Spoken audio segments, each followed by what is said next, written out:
বন্ধুসকল মই Zomato delivery দিবৰ কাৰণে বশিষ্ঠ আৰ্মি কেম্পত আহিছিলোঁ আৰু আহি মাত্ৰ তাত মই ডেলিভাৰীটো দিলোঁ আৰু দিয়াৰ পিছত যেতিয়া মই ৰিটাৰ্ণ যাবৰ কাৰণে আহিছোঁ তেতিয়া মই এটা বস্তু দেখিছোঁ আৰু আপোনালোকক দেখুৱাই আছোঁ এই বস্তুটো।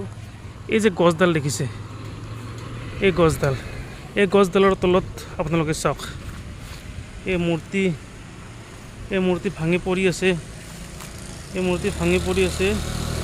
এই গণেশৰ মূৰ্তি পৰি আছে চাওক, এইবিলাক ফটো পৰি আছে, এইবিলাক মূৰ্তি, এইবিলাক চব কালিমা হওক কিবা চব ফটো চটো পৰি আছে চাওক, এই কালিমা পৰি আছে, এনেকৈ পৰি আছে।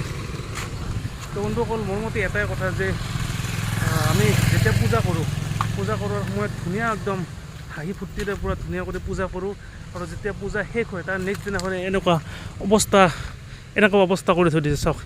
এনেকুৱা অৱস্থা কৰিলে ভাল লাগে নেকি? ভাল নালাগে। কিন্তু যেনেকৈ আমি পূজা সন্মানেৰে কৰোঁ তেনেকৈ সন্মানেৰে তেওঁলোকক বিসৰ্জন কৰি দিব লাগে। চাওকচোন অৱস্থা কেনেকুৱা চাওক। ইয়াতেতো মানুহবিলাকে পেচাবো কৰিছে, কিছুমানতো হয়তো পেচাবো কৰি দিব, ছাইডত পেচাব কৰি দিব, কিবা কৰিব, কিন্তু চাওক এয়া হৈছে মানুহ।